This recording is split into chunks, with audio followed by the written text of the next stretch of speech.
ठाकुर जी की सेवा भी करते हैं, उत्सव भी करते हैं, मनोरथ भी करते हैं। और अब तो धीरे धीरे युवाओं में इतनी भक्ति प्रकट हो रही है, इतनी कथा सुनते हैं युवा जन।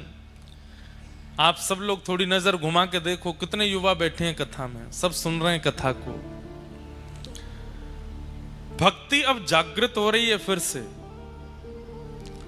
इतना सब कुछ हम लोग व्रत नियम अनुष्ठान करते हैं, लेकिन फिर भी भगवद अनुभव हमें नहीं हो पाता। उसके पीछे कहीं ना कहीं हम इसे कारण मान सकते हैं कि अभी हमने श्रीमद् भागवत जी को पूर्ण रूपेण हृदयस्थ किया नहीं। अनुभव होने प्रारंभ हो जाएंगे, या तो स्वप्नानुभूति या फिर कहीं ना कहीं दिव्यानुभूति होती रहती है वैष्णवों को। और सबसे बड़ी बात, भगवत प्राप्ति आपको होने वाली है, उसका सबसे पहला संकेत यह है कि आप किसी भी स्थान पर, किसी भी परिस्थिति में, किसी भी व्यक्ति में नकारात्मक गुण नहीं देखोगे। हमारी बात बहुत ध्यान से सुनिएगा। चाहे जो हो जाता है जीवन में, आप गिर गए, आप पड़ गए, आप बीमार हो गए, आपका काम रुक गया, बारिश हो गई, गाड़ी फंस गई, पत्नी ने बात नहीं मानी, बच्चे रूठ गए, कुछ भी हो जाए, आप हर स्थिति में कुछ तो सकारात्मक ही सोचोगे। बच्चों को मना किया, नहीं मानते बात, तो आपके मन में आएगा शायद ठाकुर जी चाहते हैं कि ये बालक अपने आप ठोकर लग के सीखें, इसलिए मेरी बात नहीं मान रहे। कोई बात नहीं, ठाकुर जी की इच्छा। कोई काम रुक जाए तो उसमें यही होगा, ठाकुर जी शायद कुछ और भला सोचें, इसीलिए रुक गया है। मतलब आपकी हर विचारधारा में केवल यही लगता है आपको, सब ठाकुर जी की कृपा से भला ही है, इसमें कोई दोष नहीं है। अगर ऐसी आपकी सोच बन चुकी है तो कहीं ना कहीं आप इस बात को प्रमाणित रूप से स्वीकार कर सकते हैं कि ठाकुर जी, व्यक्ति जब प्रसन्न होता है, बहुत प्रसन्न होता है, तो उससे आप कोई भी परमिशन ले सकते हो, कोई भी चीज मांगो। अगर व्यक्ति बहुत प्रसन्न है, बच्चे जो होते हैं घर के, उनको माता पिता से कोई परमिशन चाहिए होती है तो कहते हैं अभी मूड खराब है, अच्छा होने दो। जब माता जी थोड़े ठीक मूड में होंगे, अच्छे मूड में, तब पूछेंगे कि हम वहां चले जाएं। अच्छे प्रहलाद, अच्छे आनंद का व्यक्ति, अच्छे आह्लाद का व्यक्ति, प्रसन्नता में व्यक्ति सब कुछ देने को तैयार हो जाता है। इसलिए हमारी किशोरी जी कैसी हैं? सहज स्वभाव पर्यो नवल किशोरी जुको, सहज स्वभाव पर्यो नवल किशोरी जुको, मृदुता दयालुता कृपालुता की राशि है। मृदुता दयालुता कृपालुता की राशि है। ऐसी सुकुमारी प्यारी लालजू की प्राण प्यारी, ऐसी सुकुमारी प्यारी लालजू की प्राण प्यारी, रहत प्रसन्न सदा हिय मुख हासी है। रहत प्रसन्न सदा ये मुख हासी है। श्री हितृदूवदास जी ने जो किशोरी जी के यहां लक्षण बताए हैं, ये सारे लक्षण ठाकुर जी के अंदर भी हैं, पर क्योंकि अधिष्ठाता होने के नाते, संचालन करता होने के नाते, जब व्यक्ति मुखिया बन जाता है तो उसको अपने कई स्वभावों पर कंट्रोल करना पड़ता है। दया पर कंट्रोल करना पड़ता है, कृपा पर कंट्रोल करना पड़ता है, प्रसन्नता पर कंट्रोल करना पड़ता है। आपके नीचे 100 लोग काम करते हैं तो आपको जानबूझ करके क्रोध करना पड़ता है, जानबूझ करके हंसी रोकनी पड़ती है, जानबूझ करके थोड़ा कृपा दया को नजरअंदाज करना पड़ता है। लेकिन ठाकुर जी मन में विचार करते हैं कि मैं इतना कंट्रोल नहीं कर सकता, मुझे कृपा करनी है, मुझे आनंदित होना है, मुझे प्रसन्न रहना है, मुझे प्रसन्न हंसना है, मुझे सदा नृत्य करते रहना है, पर जगत उत्थान के लिए मत छेड़ो भाई, मैं ज्यादा नहीं कर सकता कुछ।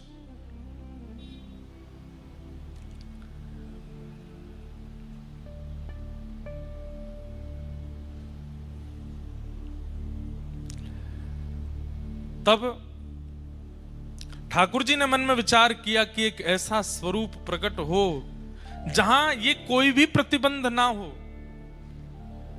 कृपा पर प्रतिबंध नहीं, दया पर प्रतिबंध नहीं, आनंद में प्रतिबंध नहीं, प्रसन्नता में प्रतिबंध नहीं, नित्य विलास में प्रतिबंध नहीं।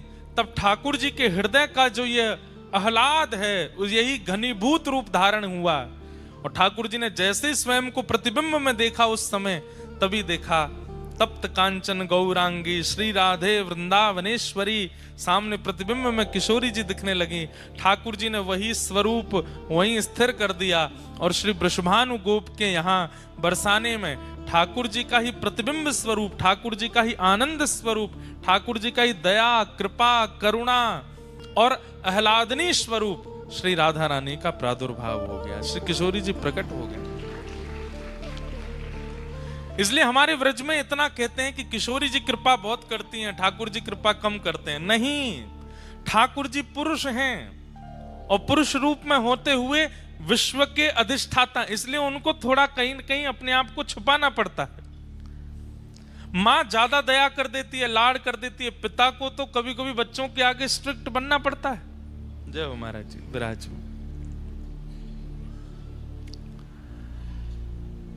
तो ठाकुर जी का वही घनीभूत स्वरूप श्री किशोरी जी के रूप में प्रकट हुआ। सब लोग इधर देखो, ध्यान से सुनो। किशोरी जी के रूप में प्रकट हुआ। अब किशोरी जी और ठाकुर जी मन में विचार करें, रसिक जनन को सुख देवे काजे, हम आप जैसे भक्तन को सुख देवे के काजे कुछ लीला संवरण होना चाहिए। तो जैसे ही किशोरी जी और ठाकुर जी ने विचार किया लीला संवरण का, इतने में ही किशोरी जी के श्री अंग से ही अष्ट सखियां प्रकट हो गईं, जिनमें श्री ललिता जी, विशाखा जी, तुंग विद्या, चंपक लता आदि आदि सखियां प्रकट हुई। बहुत ध्यान से सुनिए सब लोग। अब तब विचार हुआ कि ब्रह्मा की बनाई हुई सृष्टि में तो हम लीला करेंगे नहीं, सबको अधिकार थोड़ी है इस लीला के दर्शन का। ठाकुर जी की निकुंज रस, निवृत्त निकुंज रस की लीला का हम आप जैसे लोग दर्शन नहीं कर सकते। क्यों? क्योंकि हम लोग तुच्छ प्रेम को देखते हैं सिनेमाओं में जाकर के, ऐसे प्रेम का दर्शन करते हैं जो काम से प्रकट होता है, जो वासना से प्रकट होता है, जो शरीर इंद्रियों से प्रकट होता है।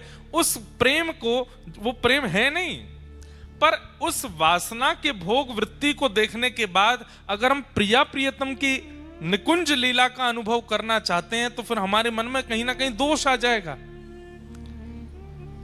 इसलिए किशोरी जी ने विचार किया, एक ऐसी पृष्ठभूमि हो जिसमें संसार के विकार प्रवेश ना कर सकें, वहां लीला हो।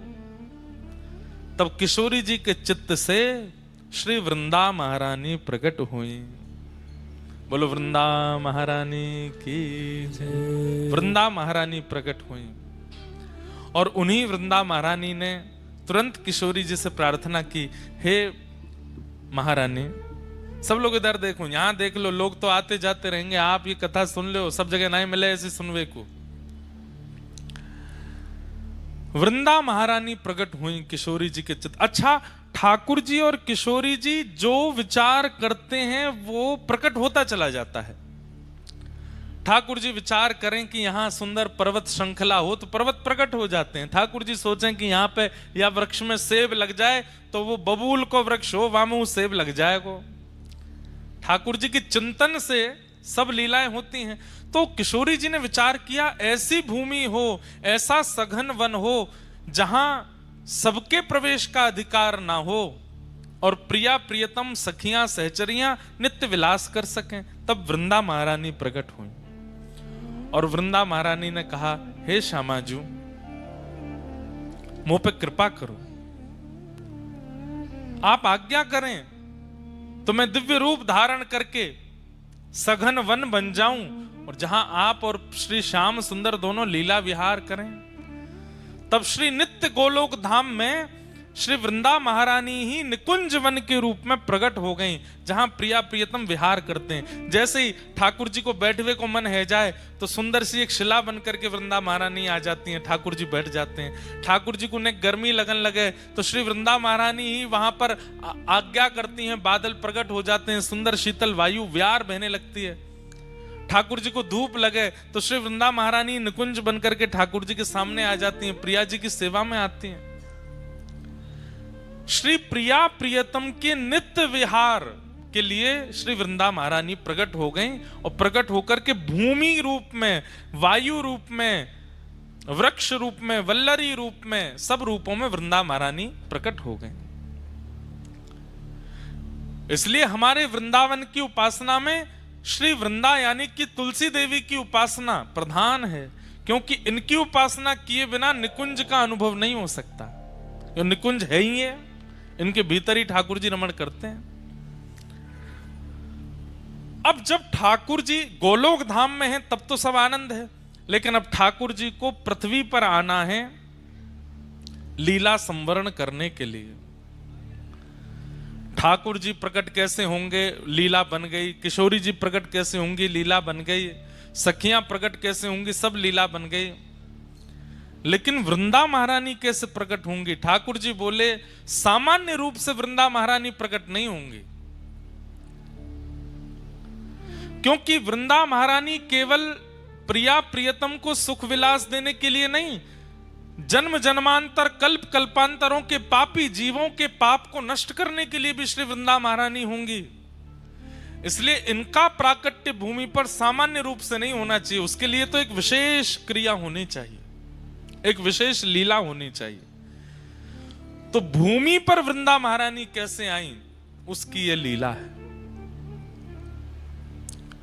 और कथा प्रारंभ होती है, देवराज इंद्र एक बार बृहस्पति गुरु के साथ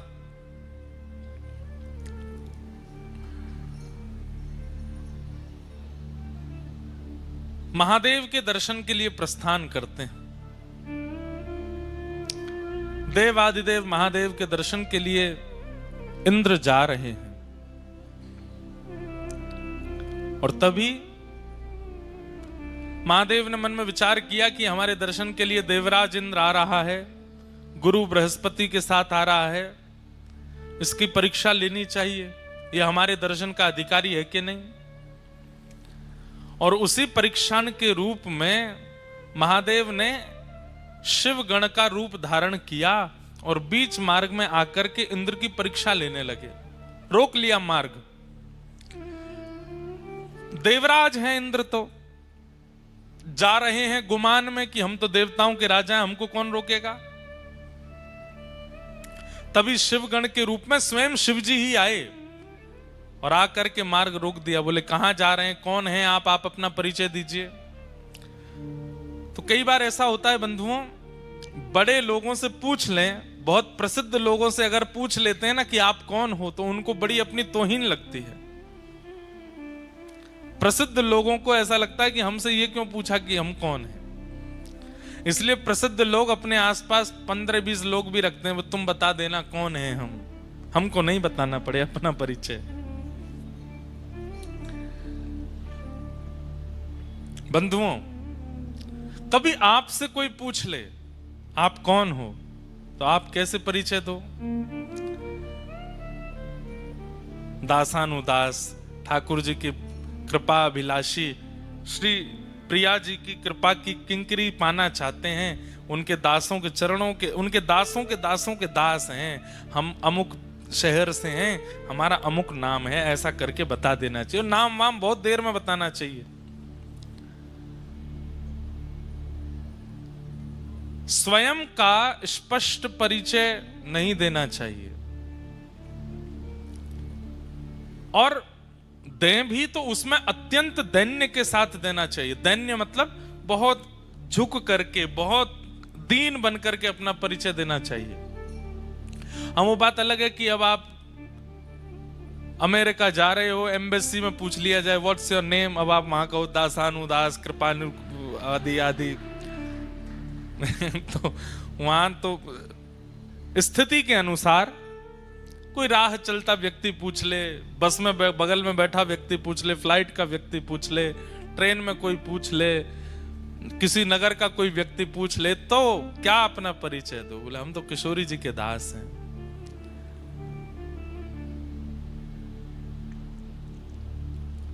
ये सीखना चाहिए हमें संतों से। एक बार वृंदावन में एक संत थे।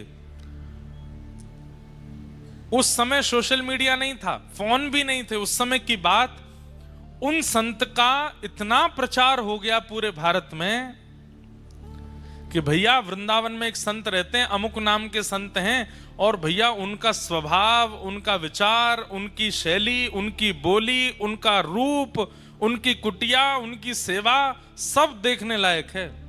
ऐसा लगता है कि कोई साक्षात ठाकुर जी का परम भक्त हो।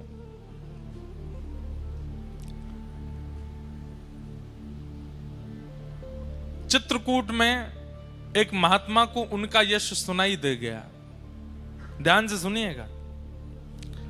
उस समय सोशल मीडिया आदि थे नहीं, गाड़ी बस भी नहीं थी, तांगे चलते थे, और दूर दूर से लोग बहुत मुश्किल से वृंदावन आ पाते थे।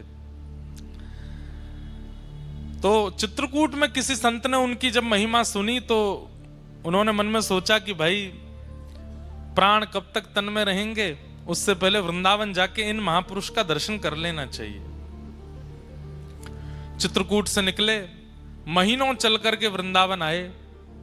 वृंदावन जैसे ही पहुंचे, बिहारी जी के दर्शन की, राधा रमण जी की, राधा वल्लभ जी के दर्शन की इच्छा बाद में थी, पहले उन महात्मा को देखना है, उनके दर्शन करने हैं। संभवतः हरे राम बाबा नाम था उनका, जो वृंदावन के महात्मा थे। तो जगह जगह पूछ रहे थे, भैया वो महात्मा जी कहाँ रहते? अच्छा, वो परिक्रमा मार्ग में चले जाओ, सीधे जाएंगे तो पानी घाट के बाद में यमुना जी के तट पे ही बाबा की कुटिया है।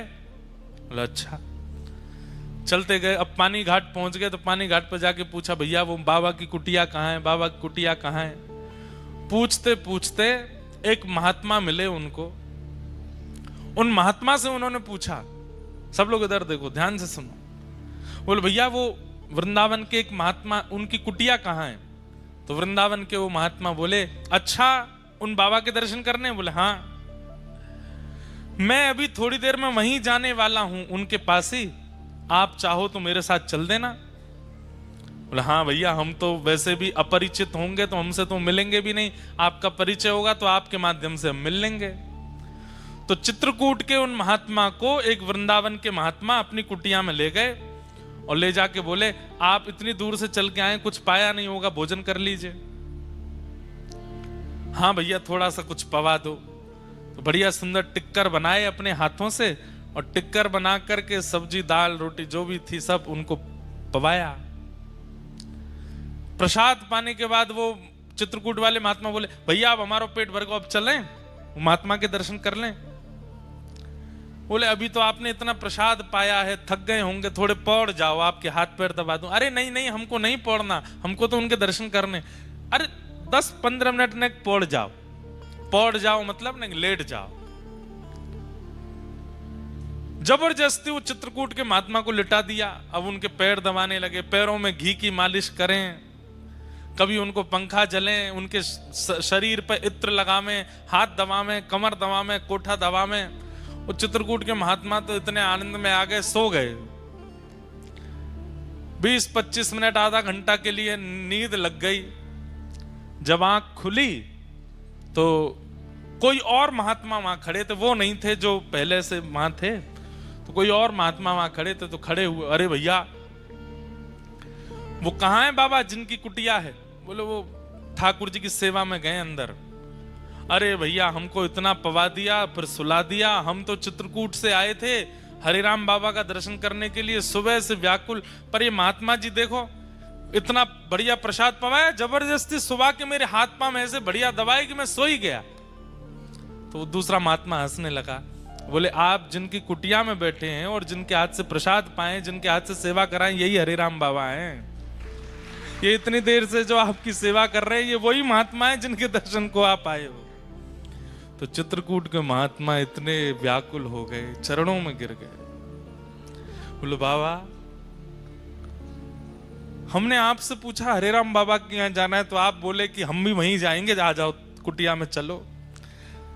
क्यों किया आपने ये सब? बोले मैं उसी समय बता देता कि मैं ही हरिराम बाबा हूं, तो पता लगने के बाद अब आप मेरे चरणों में हो। पता लगने से पहले मैं आपके चरणों में था, आपके चरण दबाने का, आपको प्रसाद पवाने का, आपकी सेवा करने का ये अवसर मुझे कैसे मिलता? इसलिए मैंने अपना परिचय नहीं दिया। चित्रकूट के महात्मा बोले जितना मैंने सुना था, जैसा मैंने अनुभव किया था, वो प्रैक्टिकली मैंने देख लिया कि आप कितने ऊंचे महात्मा, आपकी स्थिति क्या। तो वैष्णव भक्त की क्रिया, भक्त का व्यवहार, स्वभाव उसका परिचय दे देता है कि वो कैसा वैष्णव है। सामान्य संसार की तरह आपका व्यवहार है तो आप कोई वैष्णव नहीं हो। आपके व्यवहार में कुछ अलग होगा, आपकी बातों में कुछ नवीनता होगी, आपके विचारों में कुछ नवीनता होगी, आपकी चाल ढाल उठना बैठना सब नवीन होगा, कुछ हटके होगा। और उन सब में विशेष प्रधानता दैन्यता की होगी, ऐश्वर्य की नहीं। ऐश्वर्य की प्रधानता संसारी जीव में होती है, पर दैन्यता की प्रधानता भक्त जीव में होती है। उसके दीनता दिखेगी आपको उसके व्यवहार में। तो इंद्र जा रहा है महादेव के दर्शन के लिए, बीच रास्ते में महादेव शिवगण बनकर के आ गए परीक्षा लेने के लिए। और परीक्षा में इंद्र गुमान में भरा हुआ है, अपने छाती तान के खड़ा है। शिवगण ने पूछा, शिवगण तो नहीं थे, शिवजी थे, वो तुम कौन हो? तो इंद्र बोला मुझे नहीं जानते तुम? बोले हम तो नहीं जानते। ऐसा है सुनो, मेरे आंखों के आगे से चले जाओ और तप करो, तप करके कोई देवता प्रकट हो तो उससे पूछ लेना मैं कौन हूं, मैं अपना परिचय दूंगा तुमको। शिवगण बोले ऐसे कौन हो तुम भैया जिसके लिए हमको तप करना पड़ेगा? बोले वही तो, तप करके पता चलेगा कि मैं कौन हूं। अब सुनो, मेरा समय बर्बाद मत करो, सामने से हटो। यहां इंद्र जिद करने लगा आगे बढ़ने की। शिवगण बोले जब तक परिचय नहीं दोगे आगे नहीं जाने दूंगा। इंद्र बोला मुझे भी सौगंध है अपने स्वर्ग की कि मैं परिचय नहीं दूंगा अपना। शिवगण बोले मुझे भी अपने गणत्व की सौगंध है, मैं तुझे आगे नहीं जाने दूंगा जब तक तू बताएगा नहीं। बस यही कहा सुनी हो गई। जैसे ही इंद्र ने अपना अस्त्र निकाला और अस्त्र निकाल करके जैसे ही शिवगण के ऊपर प्रहार करने लगा, शिवगण तो अंतर ध्यान हो गया, साक्षात देवादिदेव क्रोध में प्रकट हो गए सामने। तीसरा नेत्र तमतमाने लगा, खुलने के लिए तैयार। इंद्र के हाथ पांव कांपे, ये क्या हुआ है? ये शिवगण के रूप में साक्षात शिवजी आए थे। चरणों में दंडवत हो गया। शंकर जी बोले तुझे जीवित नहीं छोड़ूंगा मैं। इतना अभिमान अपनी पदवी का? अरे तू मेरे दर्शन क्या करेगा? तू मेरे गणों से ऐसा व्यवहार कर रहा है, तू मेरे दर्शन का अधिकारी है। तब इंद्र ने अपने गुरुदेव, इसीलिए गुरु होने जरूरी हैं। कई बार शिष्य की नैया डूब रही हो तो गुरु जी बचा लेते हैं। गुरु बृहस्पति ने महादेव से कहा, गुरुदेव हे देवादिदेव, ये तो सामान, आप तो जानते हैं इंद्र कैसा है, क्रोध मत कीजिए। 33 कोटि देवताओं के ऊपर इसका राज है, अगर इसे कुछ हो गया तो फिर स्वर्ग देव राजा विहीन हो जाएगा, दैत्य चढ़ाई कर देंगे। हे महादेव आप कृपा करो। तो महादेव का श्वास थोड़ी सी कम पड़ी और जैसे तैसे करके बोले गुरु की वजह से बच रहा है तू, नहीं तो आज तेरे प्राण पखेरु उड़ जाते। बृहस्पति बोले आप बस शांत हो जाओ, आप कुछ कहो मत। महादेव बोले कि अब मैं तो कुछ नहीं कहूंगा, लेकिन जो मेरे अंदर क्रोध प्रकट हो गया है वो बिना निकले मानेगा नहीं, उसे कहां भेजूं? बोले महाराज पृथ्वी में भेज देंगे तो प्रलय आ जाएगा, आकाश में डाल देंगे तो आकाश का भेदन हो जाएगा, लोक सब नष्ट हो जाएंगे। अथाह स्वरूप समुद्र का है, आप समुद्र में अपने क्रोध को विसर्जित कर दीजिए। तब महादेव ने अपना तीसरा नेत्र खोल करके उस प्रकट क्रोध को समुद्र में विलीन किया। समुद्र भी उस क्रोध के तेज को सह नहीं पा रहा था। भूचाल आ रहे थे, ज्वार भाटा आ रहा था, उष्ण हो गया समुद्र का जल। तब समुद्र ने भी प्रार्थना की, बोले महादेव आपके क्रोध को हम भी सहन नहीं कर पा रहे हैं, अब क्या करें इसका। तो बोले इसको फिर किसी एक रूप में प्रकट करके पृथ्वी पर इसको भेज दो। तब महादेव का वह क्रोध जो समुद्र भी सहन नहीं कर पाया, उसी ने एक रूप धारण किया और समुद्र से उसका प्रादुर्भाव हुआ, वही हुआ जलंधर। जलंधर इतना खतरनाक था कि महाराज देवता दैत्य सब थरथर कांपते थे उससे। महादेव का क्रोध है। जलंधर का विवाह हुआ वृंदा नाम की कन्या से। जलंधर वैसे ही इतना शक्तिशाली था, लेकिन वृंदा जैसी पतिव्रता पत्नी प्राप्त होने के कारण जलंधर का तेज, जलंधर का ऐश्वर्य, जलंधर का साम्राज्य और ज्यादा प्रगाढ़ होता चला गया। पतिव्रता नारी है वृंदा, अपने पति को परमेश्वर मानती है, और उसके पातिव्रत के कारण जलंधर का जो बल है वो वैसे ही इतना बलवान था, लेकिन पत्नी के पातिव्रत के कारण वो और बलवान हो गया। इसलिए संसार में सबसे बड़ा व्रत यदि कोई है तो वो पातिव्रत है, पत्नी व्रत, पतिव्रत। यदि कोई व्यक्ति पतिव्रत का पालन करे, माताएं और भाई लोग पत्नी व्रत का पालन कर लें, कुछ नहीं करना, ना भूखा रहना है ना प्यास रहना, खूब चकाचक खाओ पियो आनंद करो, बस एक के ही रहो। अगर आपने ये निश्चय कर लिया तो आप संसार की किसी भी स्थिति को पार कर सकते हैं। अरे कहां तक कहें, अगर यमराज आ गए पति को लेने के लिए और पत्नी पातिव्रत धर्म का पालन करती है, भले ही पति में लाख दुर्गुण हैं, लेकिन पत्नी पातिव्रत नियम से रहती है, तो उस समय यमराज भी अगर पति को लेने आएंगे तो यमराज भी उसके पति को छू नहीं सकते, पहले पत्नी से आज्ञा लेंगे, हम ले जा सकते हैं इसको। कौन पत्नी चाहेगी कि मेरा पति जाए? कोई नहीं चाहती। सीधी बात, यमराज भी पति का स्पर्श नहीं कर सकते अगर पत्नी पतिव्रता है तो। पत्नी का स्पर्श यमराज नहीं कर सकते अगर पति पत्नी व्रता है तो। इतना बड़ा व्रत है। हम दुनिया भर के व्रत करते हैं, पर इस व्रत में कहीं ना कहीं छूट जा रहे हैं। अब सुनिए, वृंदा का ऐसा पातिव्रत, पर देवताओं ने विचार किया ये पतिव्रता है, ये बहुत अच्छी बात है, पर ये जानते हुए भी कि पति कितना दुष्ट है, फिर भी पत्नी पतिव्रता है। तो ब्रह्मा आदि देवताओं ने कहा कि भैया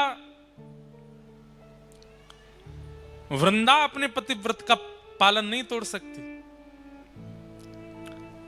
तब ब्रह्मा जी से सब देवताओं ने कहा आप जाकर के जलंधर को समझाइए, वो आए दिन देवताओं पर आक्रमण करता है, यज्ञों का विध्वंस करता है। ब्रह्मा जी बोले मैं जाता हूं। ब्रह्मा जी गए जलंधर को समझाने के लिए। जलंधर ने ब्रह्मा जी के ही गला पकड़ लिया, इतना बलवान कि चतुरानन ब्रह्मा जी का गला पकड़ लिया, चारों आंखों से आंसू निकल आए। ब्रह्मा जी हाथ छुड़ा के भागे, युद्ध छिड़ गया देवता और जलंधर के बीच में। ब्रह्मा जी हार गए। देवताओं ने जाकर के प्रार्थना की, देवादिदेव महादेव शंकर जी से बोले महाराज आप कुछ करो। महादेव बोले मुझसे ही प्रकट हुआ है वो, और अपने से प्रकट हुए को मैं कैसे नष्ट कर सकता हूं? मैं तो नष्ट नहीं करूंगा उसको। तब ब्रह्मा जी ने मन में विचार किया कि ये शिव भक्त है बहुत बड़ा, और इसके बल में कटौती तभी आएगी जब इससे कोई शिवापराध बनेगा। ये शंकर जी का अपराध करे तब इसके बल में कटौती आएगी। तो बोले क्या करें? तो नारद जी को बुलाया, नारद जी को भेज दिया, बोले जलंधर के जाकर के कैसे भी शिवापराध कराओ। नारद जी महाराज बोले अभी करते हैं। नारद जी कौन है? स्पेशल रूप से एक प्रकार से देवताओं के डायरेक्टर हैं। ऐसी संरचना करते हैं मूवी की, फिल्म की, ऐसी स्क्रिप्ट लिखते हैं महाराज, अगर देवताओं में भी कभी अवार्ड फंक्शन होता होगा तो बेस्ट डायरेक्टर अवार्ड मिलता होगा नारद जी को। सब जगह ऐसी स्क्रिप्ट तैयार करते हैं। अब क्या किया? नारद जी पहुंच गए जलंधर के पास। जलंधर ने बड़ा स्वागत किया, आइए आइए आइए नारद जी। नारद जी सबके प्यारे हैं, दैत्यों के भी प्रिय हैं, देवताओं के भी प्रिय हैं, सबको प्रिय लगते हैं। नारद जी महाराज पहुंचे। नारद जी ने जाकर के कहा जलंधर, तुम्हारे पास सब कुछ है। श्री सोमनाथ महादेव की जय। हमारे अर्पण महाराज जी सोमनाथ महाप्रभु हमारे सोमनाथ महादेव के श्री चरणों से पधारे हैं, आपको बारंबार प्रणाम। द्वारिकाधीश भी पधारेंगे, सोमनाथ जी भी आ गए, डाकोर जी भी आएंगे, सब आएंगे कथा में। और आचार्य स्वरूप में, वहां के प्रतिनिधि स्वरूप में, वहां के पुजारी जी, वहां के विद्वान जन ही यहां आकर के प्रतिनिधित्व करेंगे। प्रेम से सब लोग कहो श्री सोमनाथ महादेव की जय।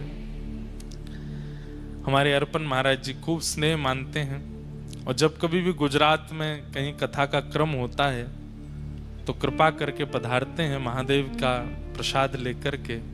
आपको बारंबार प्रणाम वंदन। कथा सुनिए सब लोग। नारद जी महाराज से देवताओं ने कहा आप कुछ करो।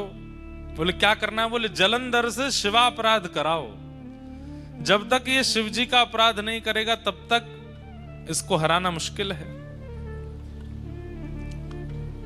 तो अच्छा, शंकर जी भी कह चुके हैं कि मैं इसको मारूंगा नहीं। क्यों? क्योंकि मुझसे ही प्रकट हुआ है। देवताओं ने कहा कैसे भी करके इससे शिवापराध बने, और इससे शिवापराध बनेगा तो शंकर जी को आना पड़ेगा इससे युद्ध करने के लिए, और शंकर जी आएंगे तो इसका नाश निश्चित हो जाएगा। नारद जी बोले ये तो हमारे बाएं हाथ का खेल, अभी करते हैं। तुरंत पहुंच गए। नारद जी जैसे ही पहुंचे, जलंधर ने प्रणाम किया। पूरी सभा खड़ी होकर के दंडवत करने लगी, जय हो नारद जी महाराज को प्रणाम। नारद जी बोले और जलंधर सब आनंद मंगल। बोले भगवान सब आपकी कृपा है, देखिए ना मेरा दशों दिशाओं में कैसा यश हो रहा है। देवता थर-थर कांपते हैं मेरे कारण। मैं स्वर्ग की ओर दृष्टि कर लेता हूं तो स्वर्ग में भूचाल आ जाता है। मैं चाह जाऊं तो समुद्र में लहरें नहीं आती। मैं चाह जाऊं तो सूर्य उदय नहीं होते। मैं चाह लूं तो 7 दिन तक चंद्रमा को प्रकाश देना पड़ता है, शीतलता देनी पड़ती है। आपकी कृपा से सब कुछ है भगवान, कोई कमी नहीं है मेरे पास में। नारद जी बोले नहीं, तुम्हारे पास सब कुछ है, बस एक नहीं है। बोले क्या? अति सुंदर पत्नी नहीं है तुम्हारे पास।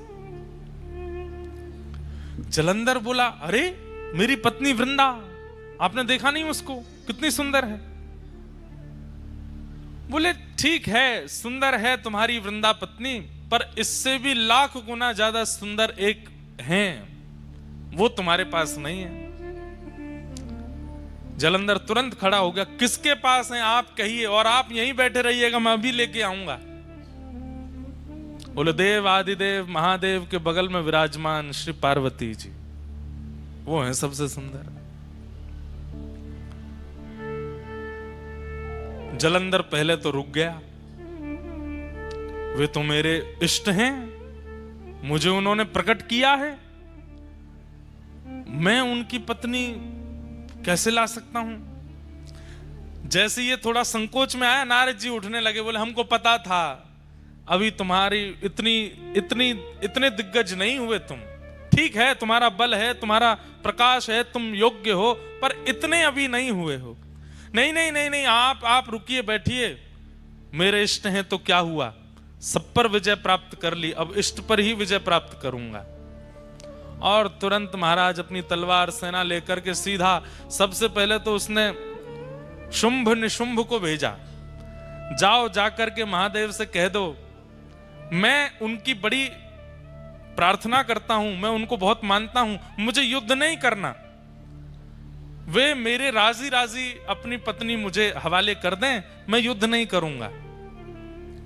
शुंभ निशुंभ गए, प्रतीक्षा करता रहा, 5-6 दिन हो गए। पूछा, बोले भैया कहाँ है हमारे वो दोनों गण गए थे? तो बोले वो लौट के ही नहीं आए, महादेव ने मार दिया उनको। अच्छा, इसका मतलब ये भयभीत नहीं है मेरे प्रकोप से, मेरे बल से, मुझे बताना पड़ेगा। और तुरंत महादेव पर भी चढ़ाई कर दी, युद्ध करने लगा,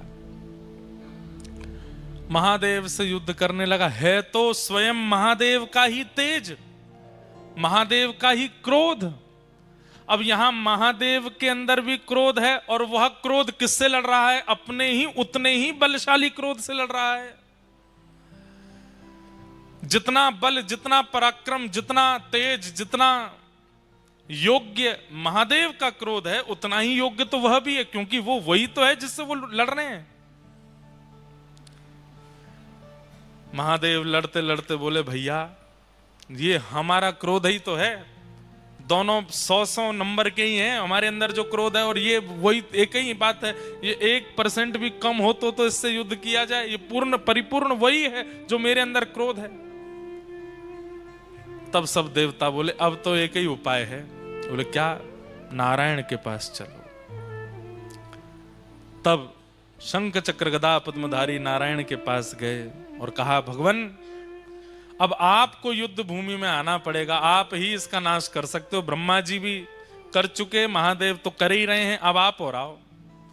नारायण बोले, अभी आते। शंख चक्र गदा पद्म धारण करके चतुर्भुज रूपधारी जैसे ही नारायण प्रकट हुए, जलंधर ने जैसे ही नारायण भगवान का दर्शन किया, तुरंत अस्त्र शस्त्र छोड़ दिए, चरणों में गिर गया, बोले जय हो जीजा जी, प्रणाम। भगवान बोले, ये क्या बोला? अब हमारे ठाकुर जी तो बड़े करुणावतार हैं, जैसे ही जीजा जी कहा, ठाकुर जी ने तो अस्त्र शस्त्र अंतर ध्यान कर दिए। बोले भैया सब देवताओं क्षमा करो। बोले क्यों? साले साहब हैं हमारे। पर स्वयं भगवान ही बोले, ए जलंधर तू हमको जीजा बोला क्यों, पहले ये तो बता। अरे महादेव का जब क्रोध प्रकट हुआ इंद्र के ऊपर, और जब वह क्रोध इंद्र पर ना डाल पाए तो कहां भेजा उस क्रोध को? बोले समुद्र में। और आपकी पत्नी लक्ष्मी जी कहां से प्रकट हुई है? बोले समुद्र से। तो इस नाते में भैया हुआ ना उनका, आप मेरे जीजाजी हो गए।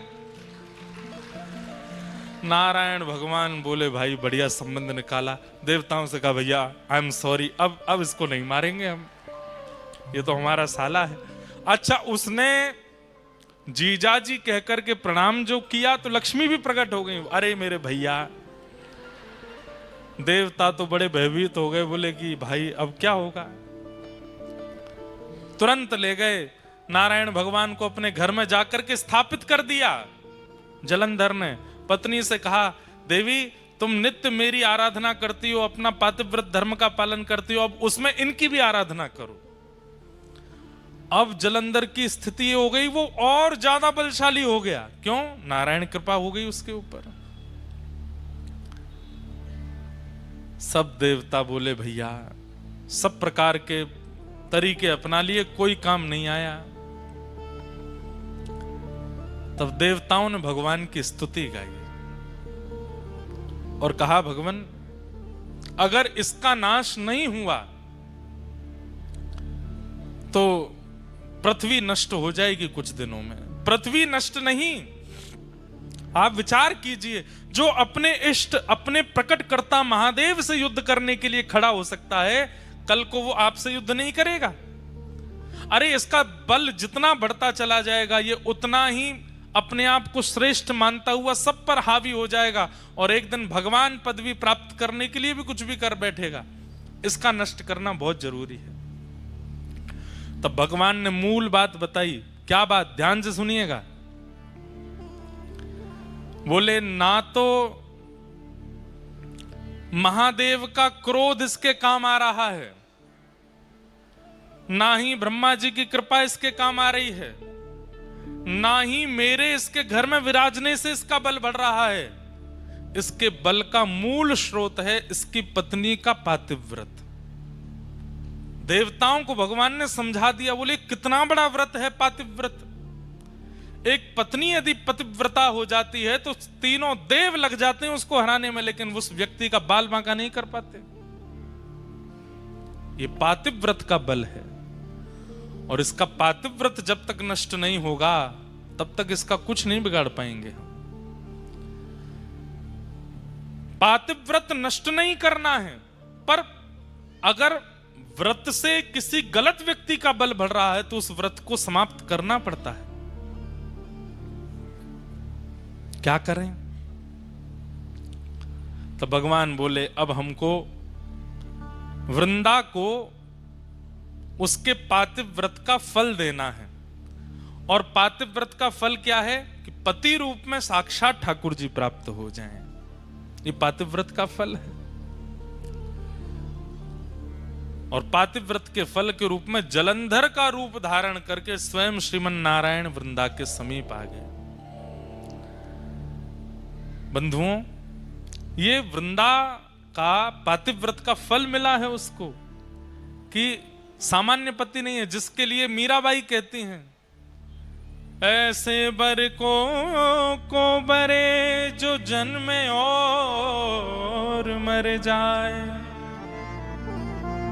बलहारी श्री गोपाल जी बर बर श्री गोपाल जी जासो चुड़ लो मैं हुए जाए। श्री गोपाल जी पति बन करके आ जाएं, ये तो मीराबाई की इच्छा है।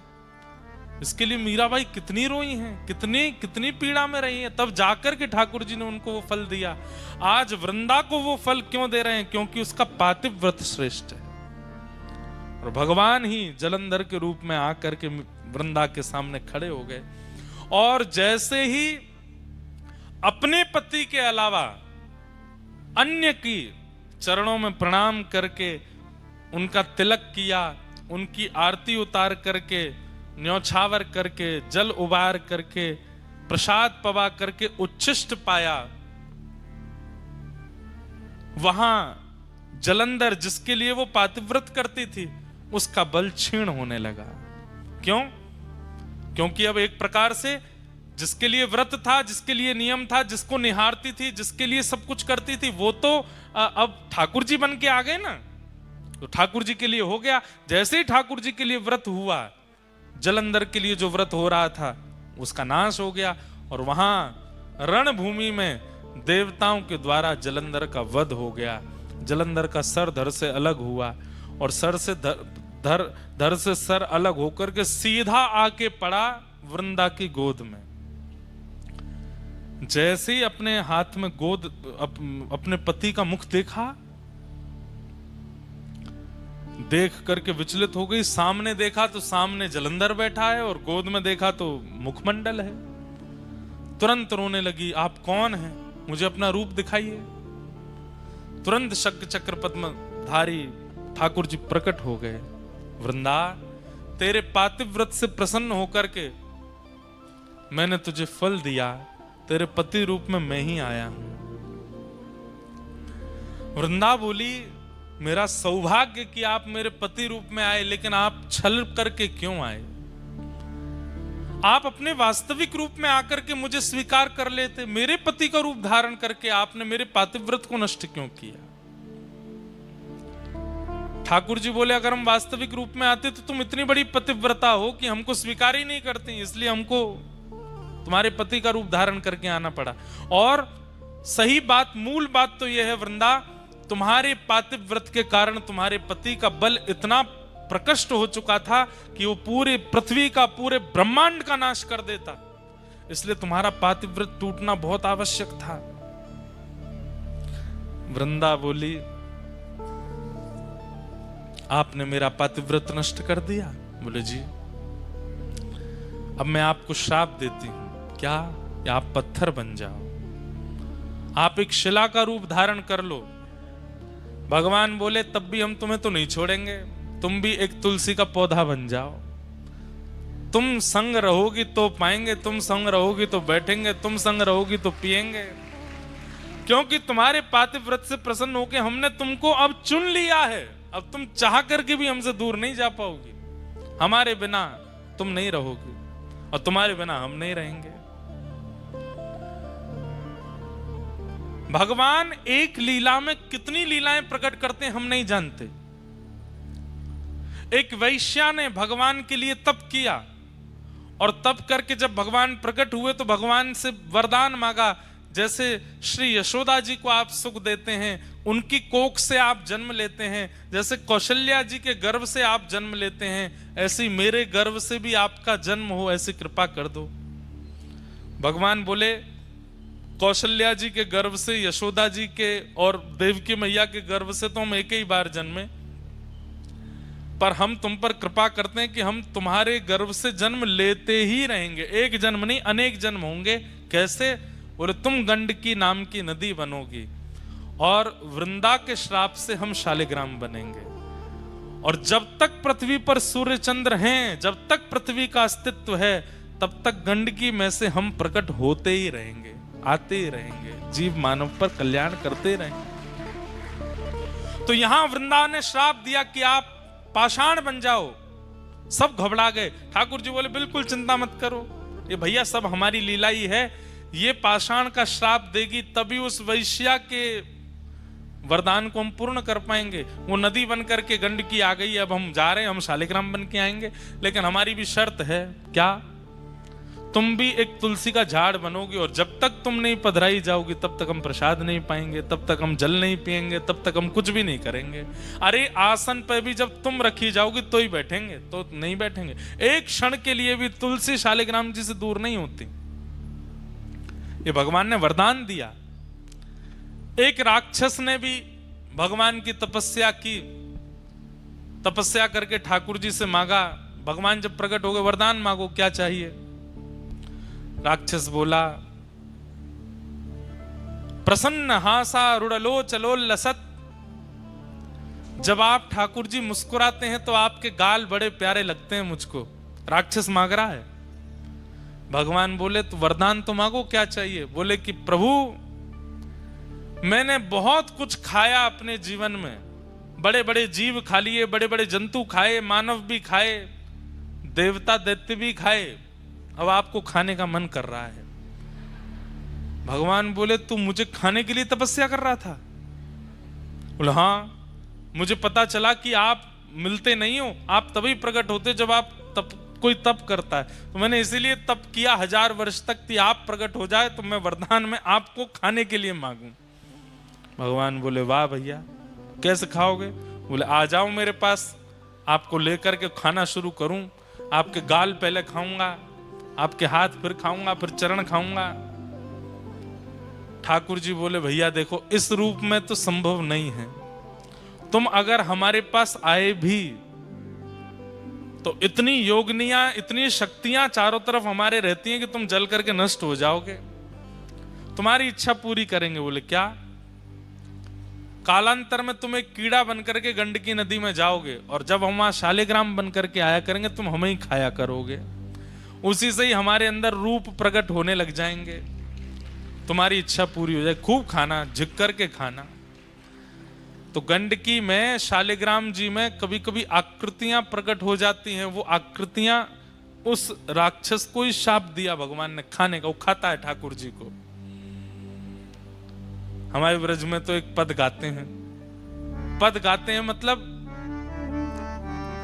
उस भाव से गाते हैं। होली में, खा जाऊं तेरो गाल बड़ो मीठो, खा जाऊं तेरो। हारे खा जाऊं तेरो हम्बे खा जाऊं तेरो। जब ठाकुर जी गाल में लाल लाल गुलाल लगा करके आते हैं तब गोपियां गाती हैं, लाला इतनो चोखो लग रहा है, ऐसा मन कर रहा तेरो गाल खा जाए। ये प्रेम के भाव में, जैसे छोटे बालक होते हैं गदमदरा से उनको देख के मन होता है, मन ऐसा करे या खा जाए, या कि हाथन ने खा जाए, पामन ने खा जाए, इतना बढ़िया। ऐसे ठाकुर जी के लिए तो एक राक्षस ने मांगा कि मैं आपको खाऊं, तो ठाकुर जी उसके लिए शालिग्राम बन गए, बोले खाना। तो कितनों की इच्छा पूर्ति एक श्राप से हुई। वृंदा ने श्राप दिया कि आप पाषाण बन जाओ, भगवान बोले ठीक है। एक वैश्या ने वरदान मांगा था तो उसके गर्भ से हम जन्मेंगे, वो गंडकी बनेगी और हम शालिग्राम। एक राक्षस ने मांगा था कि वो खाना चाहता है, तो वो भी पेंडिंग बैठा है, कब उसको वरदान पूरा करें। शालिग्राम रूप कोई खाया करेगा वो, लेकिन वृंदा देवी तुम हमसे दूर नहीं रह पाओगे। अच्छा, ये तो केवल एक कथा थी, पर वास्तविकता भूमंडल पर वृंदा को प्रकट करने के लिए कोई चाहिए। जैसे राम जी को आने के लिए दशरथ और कौशल्या चाहिए, ठाकुर जी को आने के लिए देवकी वसुदेव चाहिए। विश्व का कल्याण करने वाली बंधुओं, दो ऐसे रत्न हैं हमारी पृथ्वी पर, इन रत्नों का नित्य आश्रय लेने वाला व्यक्ति कभी यमलोक के दर्शन नहीं करता। उसमें पहला श्री गौ माता और दूसरी वृंदा देवी तुलसी महारानी। इनका नित्य दर्शन करने वाले को कभी यमलोक का दर्शन नहीं होता। तो वृंदा तो ठाकुर जी की ही हैं। अभी सुनिएगा कथा, वो तो आना चाहती है पृथ्वी पर, श्री कृष्ण आएंगे तो लीला के लिए वृंदा को प्रकट होना है, पर वृंदा ऐसे सामान्य रूप से प्रकट नहीं होगी, उसके लिए पृष्ठभूमि चाहिए। ऐसे कोई कौशल्या जैसी, कोई देवकी जैसी, कोई यशोदा जैसी मां चाहिए। तो भगवान ने जलंधर की पत्नी वृंदा को माध्यम बनाया। क्यों? श्राप देने के बाद में वृंदा ने प्रण लिया कि मैं अब अपने पंच भौतिक देह को नष्ट कर दूंगी। और जैसे ही वृंदा ने अपने शरीर को जला करके भस्म बनाया, भस्म जैसे ही बनी, ठाकुर जी ने गोलोक धाम की ओर देखा और श्री गोलोक धाम से श्री वृंदा देवी की मंजरियों को लाया गया और भगवान ने कहा अब पृथ्वी पर सबसे शुद्ध तुलसी के प्राकट्य होने की अगर कोई पृष्ठभूमि है, कोई मिट्टी है, कोई रज है, तो वो वृंदा, पातिव्रती वृंदा की ये शरीर की जो भस्म है ये है। इसमें इन मंजरियों को बो दो। जैसे ही तुलसी की मंजरियां उस भस्म में बोई गईं, उसी भस्म से, उसी रज से जो पतिव्रता नारी वृंदा थी, उसके शरीर की रज से जो प्रकट हुई, वही है श्री तुलसी महारानी। बोलो तुलसी महारानी की जय। भगवान बोले अब मंगल होगा विश्व का, विश्व का मंगल करने वाली अब तुलसी जी गोलोक धाम से भूमि पर प्रकट हो चुकी हैं।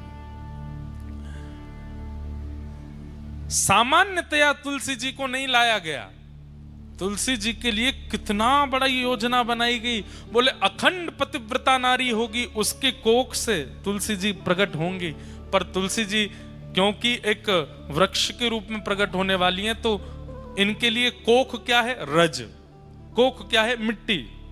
और वो कैसे बने? बोले एक पतिव्रता नारी जब अपने शरीर का त्याग करके रज बन जाएगी तो उससे प्रकट होंगी तुलसी। तो वृंदा जी की रज से तुलसी महारानी प्रकट हुई और तभी देवी देवता प्रकट हो गए। क्यों? नारायण भगवान तो धीरे धीरे पाषाण बन गए, शालिग्राम बन गए, और यहाँ वृंदा महारानी तुलसी जी के रूप में प्रकट हो गई। तुरंत देवी देवता आए, आकर के गठबंधन किया और तुलसी शालिग्राम जी का विवाह कर दिया, दोनों को एक कर दिया आज ही के दिन। इसलिए आज तुलसी शालिग्राम विवाह महोत्सव भी है, तुलसी शालिग्राम जन्म महोत्सव भी है। आज शालिग्राम जी की जन्म तिथि भी है, तुलसी जी की जन्म तिथि भी आज ही के दिन प्रकट हुई है, आज ही के दिन इनका प्रादुर्भाव हुआ है। ऐसी वृंदा महारानी तुलसी महारानी को हम बारंबार प्रणाम करते हैं। शालिग्राम प्रभु को हम बारंबार वंदन करते हैं। बंधुओं, हमारे कई शास्त्रों के अनुसार माताएं शालिग्राम जी की पूजा नहीं करती, पर माताओं को विशेष रूप से तुलसी जी की पूजा करने का अधिकार है। भाई लोग शालिग्राम जी की पूजा करें और माताएं तुलसी जी की आराधना करें। शालिग्राम जी से भी अधिक फल मिलता है तुलसी जी की पूजा करने से। कहते हैं जिस घर में तुलसी जी विराजमान होती हैं उस घर में कभी यमराज नहीं जाते। जिस घर में तुलसी जी की आराधना होती है विधिवत रूप से, उस घर में पितरों को तर्पण आदि किया जाता है, पितरों का पिंडदान आदि किया जाता है। पर वास्तविकता में जिस घर में तुलसी हरी भरी खूब मात्रा में विराजमान होती हैं, उस घर के पितृ मुक्त हो ही जाते हैं। जिस घर में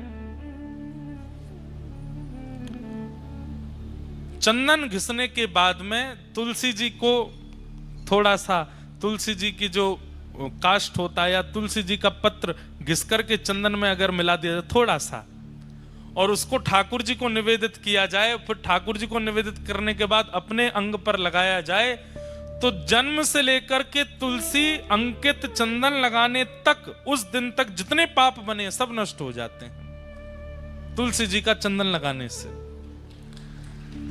तुलसी जी के जो काष्ठ हैं, तुलसी जी की जो लकड़ी होती है, हमने परम पूजनीय प्रातः स्मरणीय श्री मलुकपीठ वाले महाराज जी को देखा। इतनी बड़ी तुलसी जी की काष्ठ एक रहती है उनके पास, उसमें नित्य अग्नि प्रज्वलित करते हैं और उस तुलसी जी के काष्ठ की अग्नि से 1000 दिए जलाते हैं महाराज जी नित्य संध्या में शाम को। तो हमने महाराज जी से पूछा, मैंने महाराज जी इसका क्या फल है? तो महाराज जी बोले तुलसी जी के काष्ठ से एक दिया प्रज्वलित करने से 1000 दिए प्रज्वलित करने का फल मिलता है। दिए प्रकट करते ही ठाकुर जी को जब अर्पित किया जाए, ठाकुर जी बड़े प्रसन्न हो जाते हैं। पर तुलसी जी के काष्ठ से जब दिया जलाया जाता है तो एक दिया जलाने के 1000 दिया जलाने का फल, मतलब ठाकुर जी अत्यंत प्रसन्न हो जाते हैं। लेकिन महाराज जी 1000 दिए जलाते हैं नित्य एक तुलसी काष्ठ से, और इतने छोटे छोटे छोटे छोटे दिए 1000 दियों का एक इतना बड़ा बना लेते हैं, उसको प्रज्वलित करते हैं और फिर ठाकुर जी की आरती करते हैं उससे। ठाकुर जी इतने प्रसन्न होते हैं उससे। तो हरी भरी तुलसियों तब मत कुछ करना जब काष्ठ कहीं तुलसी जी के आसपास कहीं प्रकट हो जाए, टूट के अपने आप नीचे आ जाए, उसको संभाल के रख लीजिए। नित्य उस काष्ठ में थोड़ी अग्नि प्रज्वलित करो, उससे दिया जलाओ। दिया जलाने के बाद उस अग्नि को बुझा के उसकी रज अपने माथे से लगा के काष्ठ को रख दो। इतने प्रसन्न होते हैं ठाकुर जी उससे प्रकट दिए से आरती करने से। अभी तो कार्तिक का महीना, हमारे यहाँ तो तुलसी जी से ही आरती करते हैं वृंदावन में। ठाकुर जी बहुत प्रसन्न होते हैं। तुलसी जी जिस गमले में लगी हो उसकी रज, तुलसी जी की रज लेकर के कभी कभी आप तिलक धारण कर सकते हैं, और वह तिलक धारण करने से शरीर में अगर कोई बहुत गंभीर बीमारी, और सबसे बड़ी बीमारी तो भैया आजकल बुद्धि में आ जाती है, विचारों की बीमारी, नकारात्मक बीमारी, शक पैदा होने वाली बीमारी, और सही बात है गलत मार्ग पर चलने वाले विचार चित्त में आने लगते हैं। तुलसी जी की रज अपने माथे से लगाने से और माथे पर रज लगा के ठाकुर जी की आराधना करने से विचार शुद्ध होते हैं। बड़ी महिमा है तुलसी जी की। ऐसी तुलसी महारानी को हम बारंबार प्रणाम करते हैं। इस भाव से आज के दिन श्रीमन नारायण शालिग्राम रूप में प्रकट हुए और तुलसी जी के साथ में उनका विवाह। कभी आप लोग हनुमान चालीसा का पाठ करते हैं, अपनी गुरु परंपरा का पाठ करते हैं। अरे छोटे छोटे बच्चे अध्ययन भी करते हैं, अपने पढ़ाई स्कूल की कर रहे हैं, तो तुलसी जी का गमला तो बहुत सामान्य, उठा करके अपने कक्ष में विराजमान कर लो पढ़ते समय, और अपने पास में तुलसी जी रख करके आप पढ़ना प्रारंभ कीजिए। जो पढ़ेंगे भूलेंगे नहीं। ये एग्जाम देने वाले बच्चों को एक हम युक्ति बता दे रहे हैं। तुलसी जी का गमला उसकी पहले, और ऐसे नहीं कि वैसे तो तुलसी जी को पूछते नहीं है, एग्जाम वाले दिन ही ले गए उठा करके, बैठो तुलसी जी पास कराओ, नहीं। तुलसी जी की नित्य आराधना आज से ही शुरू कर दीजिए। आज्ञा लेकर के तुलसी जी के पत्र तोड़ने चाहिए। द्वादशी के दिन तुलसी जी के पत्र नहीं तोड़ने चाहिए। तुलसी जी के जितने भी पत्र और आदि आदि जो नीचे गिर जाते हैं उन सबको भी प्रणाम करके सबको इकट्ठा करना चाहिए। अगर वो बहुत सूख जाएं तो उनका चूरा बना करके, जिस दिन निषेध है तुलसी जी तोड़ना उस दिन वही प्रयोग करके ठाकुर जी का भोग लगाया जा सकता है। और तुलसी जी की एक और महिमा, अगर तुलसी जी तोड़ नहीं सकते हैं, तुलसी जी का चयन नहीं कर सकते हैं, तो ठाकुर जी पर चढ़ी भई तुलसी उठाओ, उस पर नेक जल डालो, वही दोबारा भोग में अर्पित कर दो, वो पवित्र ही मानी जाती है।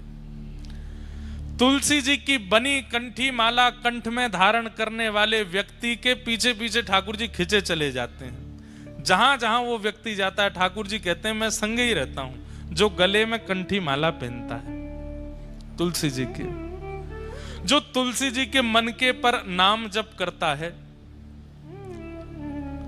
भगवान कहते हैं कि उसके नाम जप से, मंत्र जप से मैं बहुत प्रसन्न रहता हूं। उसके नाम में, मंत्र में फिर आलस्य, दंभ आदि आदि जो विकार हैं ये आने बंद हो जाते हैं अगर वो तुलसी जी पर नाम उच्चारण करता है तो। और सीधी बात, आप अन्य किसी भी भाव में अगर नाम जप करते हैं तो ठाकुर जी को पता तो चल जाता है नाम जप कर रहा है, पर तुलसी जी पर जब नाम जप करते हैं तो ठाकुर जी थोड़ी पे हाथ धर के सुनते हैं आपके नाम जप को, आपके मंत्र को, आपके भाव को। ठाकुर जी को इतना प्रसन्न है। ऐसी तुलसी जी की महिमा है, उन्हें हम बारंबार वंदन करते हैं, बारंबार प्रणाम करते हैं। बोलो तुलसी महारानी की। मेरे अंगना में तुलसी को बिरवा, मेरे अंगना में तुलसी को बिरवा। अरे भैया, या पद में किशोरी जी बताए के गई हैं। बरसानो बता दियो, अपनो नाम बता दियो, अपनी गली बता दी, मोहल्ला बता दियो, लेकिन अंत में ठाकुर जी को क्या बता के गई किशोरी जी? मेरे अंगना में तुलसी को बिरवा, मेरे अंगना में तुलसी को बिरवा, मेरे अंगना में तुलसी को बिरवा, मेरे अंगना में तुलसी को बिरवा, ओ मेरे अंगना में तुलसी को बिरवा, मेरे अंगना में तुलसी को बिरवा, हाँ मेरे अंगना में तुलसी को बिरवा, मेरे अंगना में तुलसी को बिरवा। तुलसी निशानी बताए गई रे, तुलसी निशानी बताए गई रे, हाँ तुलसी निशानी बताए गई रे, तुलसी निशानी बताए गई रे। कौन? बरसाने की छोरी राधा गोरी गोरी, बरसाने की छोरी राधा गोरी गोरी, बरसाने की छोरी राधा गोरी गोरी, बरसाने की छोरी राधा गोरी गोरी, ओ करके इशारों बुलाए गई रे, करके इशारों बुलाई गई रे, हाँ करके इशारों बुलाए गई रे, करके इशारों बुलाई गई रे। कौन? बरसाने की छोरी राधा गोरी गोरी, बरसाने की छोरी राधा गोरी भैया गोरी। देखो, जो सब लोग करताल बजा रहे हैं, नृत्य कर रहे हैं, वो तो बढ़िया ही है, और जो चुपचाप बैठे हैं, आज ठाकुर जी को ब्याह है, आज ब्याह भयो है, भुजा उठा करके करताल बजाओ सब लोग। बोलो वृषभानु के जमाई की।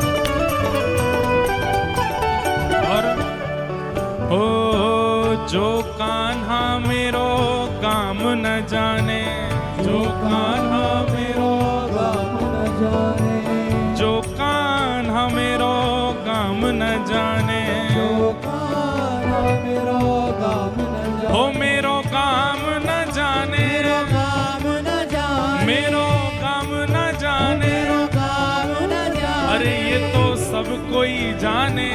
सब कोई जाने, किशोरी जी कह रही है मेरो काम न जाने, वो तो सबन को पता है। अरे मेरो काम न जाने, मेरो काम न जाने, मेरो काम न जाने, मेरो काम न जाने, अरे ये तो सब कोई जाने, सब कोई जाने, ये तो सब कोई जाने, सब कोई जाने, ओ मेरो काम न जाने, मेरो काम न जाने, मेरो काम न जाने, मेरो काम न जाने, जो कान्हा मेरो काम न जाने, कान्हा मेरो काम न जाने, जो कान्हा मेरो काम न जाने, कान्हा मेरो काम न जाने, ऊंचो बरसानो बताए गई रे, ऊंचा बरसानो बताई गई रे, हाँ ऊंचो बरसानो बताए गई रे, ऊंचा बरसानो बताई गई रे,